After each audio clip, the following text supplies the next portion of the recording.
എന്തായാലും സ്നേഹാവസ് ആണ്, ഹിന്ദിയാണ് എടുക്കുന്നത്. വരും നമുക്ക് കുറച്ചു നേരം ഹിന്ദി പഠിക്കാം അല്ലെ. അപ്പൊ ഇന്ന് നമ്മൾ പഠിക്കാൻ പോകുന്നത് നിങ്ങൾ തമ്പിലൊക്കെ കണ്ടമായി എന്താണ്, സിനോണിംസും ആന്റണിംസും ആണ് പഠിക്കാൻ പോകുന്നത്. വിലോം, പിന്നെ എന്താണ് പര്യായവാചി. വിലോം എന്ന് വെച്ചാൽ ആന്റണിം, ഓപ്പോസിറ്റ് ആയിട്ടുള്ള വാക്കുകൾക്കാണ് നമ്മൾ വിലോം എന്ന് പറയുന്നത്. ഇപ്പൊ എന്താണ്, രാവിലെ രാത്രി, നമ്മൾ ഓപ്പോസിറ്റ് അല്ലേ, രാവിലെയുടെ ഓപ്പോസിറ്റ് ആണ് എന്ത്, രാത്രി എന്ന് പറയുന്നത് അല്ലെ. അപ്പൊ അതേപോലെയുള്ള ശബ്ദങ്ങളെയാണ് നമ്മൾ എന്ത് പറയുന്നത്, വിലോം എന്ന് ഹിന്ദിയിൽ പറയുന്നത്. ഇംഗ്ലീഷിൽ നമ്മൾ എന്ത് പറയും, ആന്റണിംസ്, നിങ്ങൾക്ക് അറിയുന്ന കാര്യമാണ്.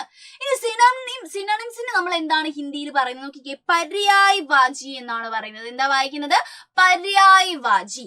ഓക്കെ, വിലോം എന്താന്ന് മനസ്സിലായിട്ടുണ്ട്, പര്യായവാചി എന്താന്ന് മനസ്സിലായിട്ടുണ്ട്.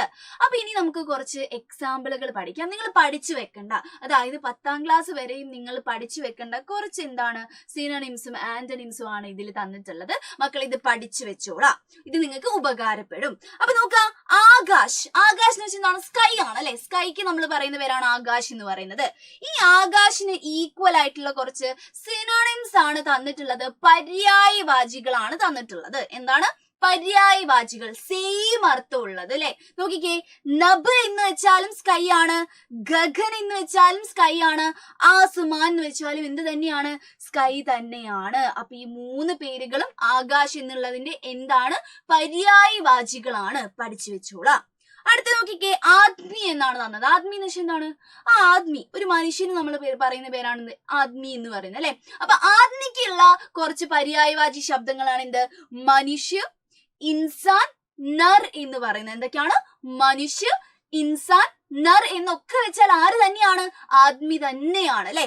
യെസ്. അടുത്ത സൂര്യൻ അല്ലെ. സൂര്യന്റെ നിങ്ങൾ കവിതകളിലൊക്കെ ഒരുപാട് കണ്ടിട്ടുണ്ടാവും എന്ത്, സൂര്യന്റെ പര്യായവാചി ശബ്ദങ്ങൾ തരുന്നത് അല്ലെ. പര്യായവാചി എന്താണ്, സിനോണിംസ് ആണ് അല്ലെ.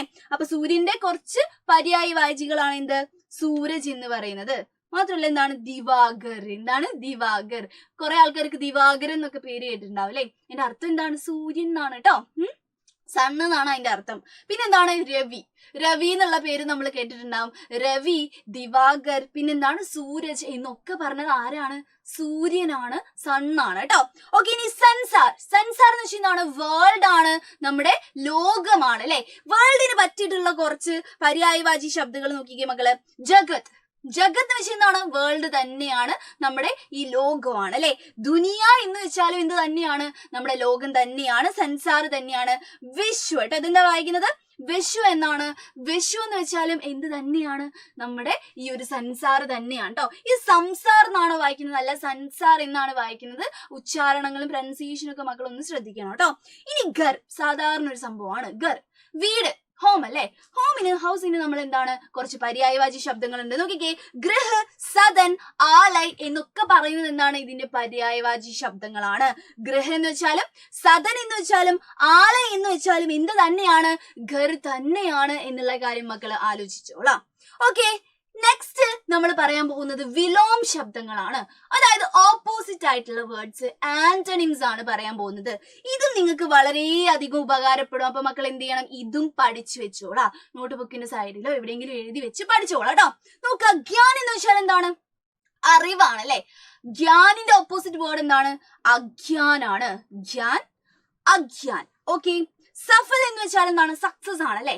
സക്സസിന്റെ ഓപ്പോസിറ്റ് എന്താണ്, നമ്മൾ സക്സസ് ആവാതിരിക്കുക, ഫെയിൽ ആയി പോവാന്നുള്ള അർത്ഥമാണ് അല്ലെ. അതിന് നമ്മൾ അസഫൽ എന്നാണ് പറയുന്നത്. എന്താണ്, അസഫൽ എന്നാണ് പറയുന്നത്. ഇനി ബന്ധൻ. ബന്ധൻ എന്ന് വെച്ചാൽ എന്താണ്, അത് നമ്മളെ കെട്ടിയിട്ടേക്കുക അല്ലെ, അതിനാ ബന്ധൻ എന്ന് പറയുന്നത് അല്ലെ. നമ്മൾ ടൈ ചെയ്തിട്ട് നമ്മളെ കെട്ടിയിടുന്നതിനാണ് നമ്മൾ ബന്ധൻ എന്ന് പറയുന്നത്. പക്ഷെ അതിന്റെ ഓപ്പോസിറ്റ് എന്തായിരിക്കും, ബന്ധൻ എന്നൊക്കെ വിട്ടിട്ട് ഫ്രീ ആയിരിക്കുക.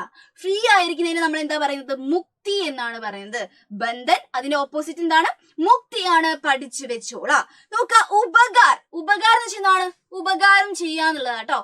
ഉപകാരം ചെയ്യാത്ത എന്താണ്, നമുക്ക് ബുദ്ധിമുട്ടുണ്ടാക്കുന്നതിന് നമ്മൾ എന്താ പറയുന്നത്, അപകാർ എന്നാണ് പറയുന്നത്. ഉപകാർ, അപകാർ. ശ്രദ്ധിച്ചോളാം, എന്താണ്, ഉപകാർ, അപകാർ. അപകാർ എന്താണ്, ബുദ്ധിമുട്ടുണ്ടാക്കുന്നതിനാണ് നമ്മൾ പറയുന്നത് കേട്ടോ. അപ്പൊ നോക്കിക്കേ, ഇനി ഗരീദന. ഗരീദന വെച്ചാൽ എന്താണ്, നമ്മൾ വാങ്ങിക്കുക, ബൈ ചെയ്യാന്നുള്ള അർത്ഥമാണ് അല്ലെ. അപ്പൊ അതിന്റെ എന്താണ്, ഓപ്പോസിറ്റ് വേർഡ് എന്താണ്, നമ്മൾ വിൽക്കുക എന്ന് പറയുന്നതാണ് അല്ലെ. അതിന് നമ്മൾ ഹിന്ദിയിൽ എന്താ പറയുന്നത്, ബേച്ന എന്നാണ് പറയുന്നത്. എന്താണ്, ബേച്ന. നോക്കുക, ഗരീദന, ബേച്ന. ഗരീദന, വിച്ച് ഓപ്പോസിറ്റ് വേർഡ് ആണ്.